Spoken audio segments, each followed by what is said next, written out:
मेरा नाम है डॉक्टर नीलम सिंह चाहर। मैं खेरागढ़ ब्लॉक से आती हूँ। मेरे विद्यालय का नाम प्राथमिक विद्यालय नगला विष्णु 2 कंपोजिट खेरागढ़ आगरा।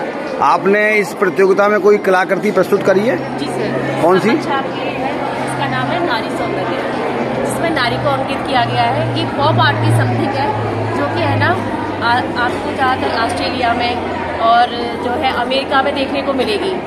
इसमें कलर्स में जल रंग यूज़ किए गए हैं और शीट जो है इसमें ऑयल शीट है। ऑयल शीट में जल रंग करने के बाद में उन्हें ऑयल पेस्टल से शेड दिया गया है, जिसके बाद इसका उभार और सौंदर्य जो है देखते बनता है। इसका नाम रखा है हमने नारी सौंदर्य। अच्छा, ये बताइए आप इससे आप क्या संदेश देना चाहती हैं समाज को? समाज को संदेश तो सर ये कि नारी सशक्तिकरण की जो भूमिका है उससे अवगत कराना चाहते हैं कि किसी भी रूप में किसी भी फॉर्म में जो है नारी का जो सौंदर्य निकल के आता है, चाहे वो आर्ट कर रही हो आपकी, चाहे आपका बाहर वर्क कर रही हो, चाहे घर में हो, चाहे अंदर हो, चाहे शिक्षा के क्षेत्र में हो, चाहे किसी व्यवसाय के क्षेत्र में हो, टेक्निकल में हो, तो उसमें हर जगह काम कर सकती है।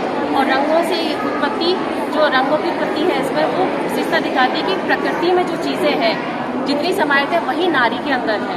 तो वो नारी के अंदर से कितने प्रकार के कार्य कर सकती है, क्या क्या क्षमता है, उनको इसमें वर्णित किया गया कलरों के माध्यम से।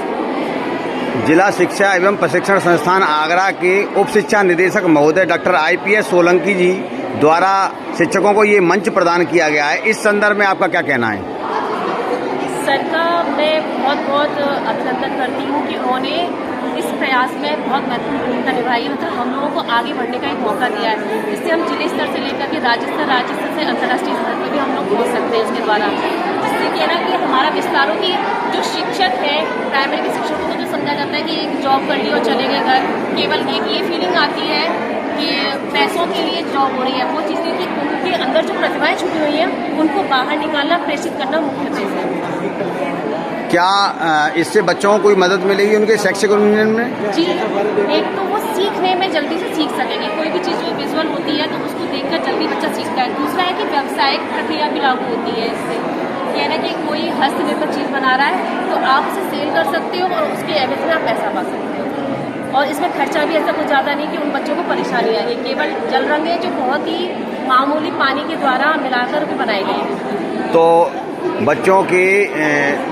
बच्चों के अंदर ये कौशल विकसित करने के लिए आपके विद्यालय में क्या क्या प्रयास होंगे इस संदर्भ में? हमारे विद्यालय में जैसे कि नवाचार के द्वारा तो मैं खेल में सिखाती हूँ। तो उसमें खेल में भी जो है कला का दायित्व लेते हुए कि है ना किस प्रकार से हम जैसे कि दीपावली के बहुत सारे जो वेस्टेज दीपक हो जाते हैं उनका इस्तेमाल कैसे कर सकते हैं, ग्लास जो होते हैं प्लास्टिक के या फिर थर्माकोल के उनको कैसे इस्तेमाल कर सकते हैं, फॉइल पेपर जो खाने का आता है वो वेस्ट हो जाता है खाना यूज़ करने के बाद में, उसको हम किस प्रकार से लेते हैं उसका भी कंटेंट हम बताते हैं कि रैपर पर कलरिंग करें, फिर उनको पेस्ट करें। उनसे बहुत सारे आइडियाज़ जैसे कि दीपक को सुंदर बना लिया हमने, उसमें इवन जैसे स्टिक आती है आइसक्रीम स्टिक, उसमें है ना अंक भी लिखे हुए हैं, कलर्स भी लगाए हुए हैं। उनसे ना DLM से सीखते हैं बच्चे बनाना सीखते हैं। जैसे झूला भी बना लिया, जैसे सामने को झूला लगा हुआ स्टिक से ही बना हुआ है। तो नीलम जी, मैं आपको जानता हूँ कि आप काफ़ी समय से इस प्रकार की कलाकृतियाँ बना रही हैं और मैंने आपके इस विद्यालय में भी देखा है कि आपने बहुत अच्छा TLM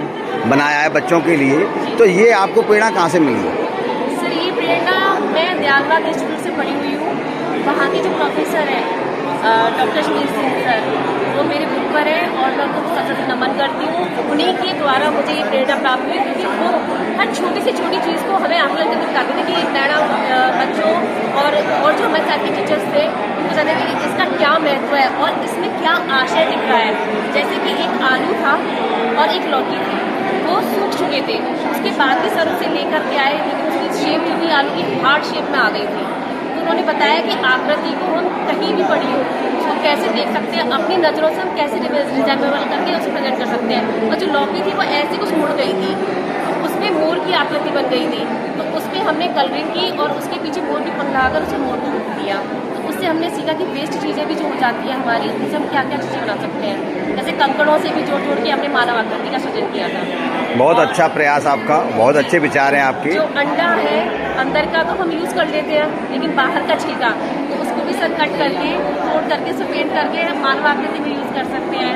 पेंसिल स्टैंड बना रहे हैं हम, उसमें इस्तेमाल कर सकते हैं। तो थोड़ा सा अच्छा यूनिक लुक आ जाता है और उसमें खर्चा कोई भी नहीं है। सबसे बड़ी बात बेसिकली ये ज़रूरी है कि जिन बच्चों के पास हम पढ़ा रहे हैं उनके पास पैसा नहीं है, तो उनको सुविधा देने के लिए ये चीज़ें ज़रूरी है कि हम कम खर्चे में अच्छी चीज़ें बना सकें। बहुत अच्छा सुझाव है आपका, बहुत अच्छा विचार है और आप ऐसी तरीके से बच्चों के शैक्षिक उन्नयन के लिए कार्य करते रहें। आपके लिए बहुत बहुत साधुवाद।